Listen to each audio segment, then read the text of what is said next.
اعوذ باللہ من الشیطان الرجیم، بسم اللہ الرحمن الرحیم۔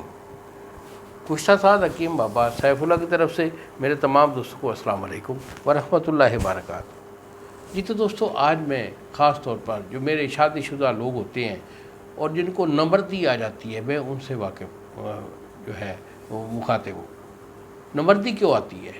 دیکھو، عمر کے لحاظ سے جب بندہ عمر 50-60 سال کا ہو جاتا ہے تو پھر اس میں ایک ویکنس کا ہونا، یہ تو ایک طبعی اصول ہے، وہ سمجھ میں آتا ہے۔ لیکن شادی کے بعد نوجوان جو ہے وہ زیرو ہو جاتا ہے، اس کا کیا ایشو ہوتا ہے؟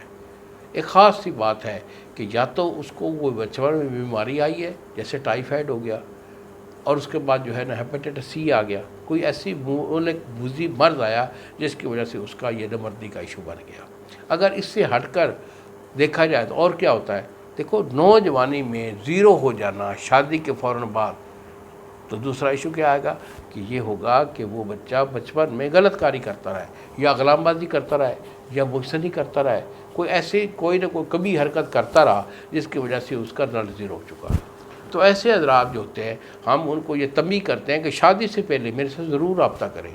اگر کوئی آپ کا ایشو ہے، مادہ پتلا ہے، ٹائمنگ نہیں ہے، نفس سے قطرے بے شمار آتے ہیں، تو بیٹا میرے سے رابطہ کریں۔ شادی سے پہلے علاج لینا یہ ایک سنت طریقہ بھی ہے، اور ہر بندے کو پتہ ہوتا ہے کہ میرے اندر یہ ویک پوائنٹ ہے، اس کا تدارک کرنا ضروری ہوتا ہے۔ اور پھر شادی کے بعد علاج مشکل ہو جاتا ہے، شادی کے بعد گھر اجڑ جاتے ہیں، گھر ٹوٹ جاتے ہیں، وائف نہیں بیٹھتی، کتنے دن وہ رکے گی؟ تو بیٹا اگر کوئی ایسا ایشو ہے تو فوری میرے ساتھ رابطہ کریں۔ یہی میرے 2 نمبر ہیں، سامنے اسکرین پر آ رہے ہیں۔ جھانگ شہر کا میں رہائشی ہوں، ادھر ہی میں مریض کو لیتا ہوں۔ میرے ساتھ فون پہ رابطہ کر لیں۔ اگر نہیں آ سکتے، دوائی میں آپ کو بھیج دوں گا، ٹی سی ایس والا آپ کو 2 دن میں ڈیلیور کرے گا۔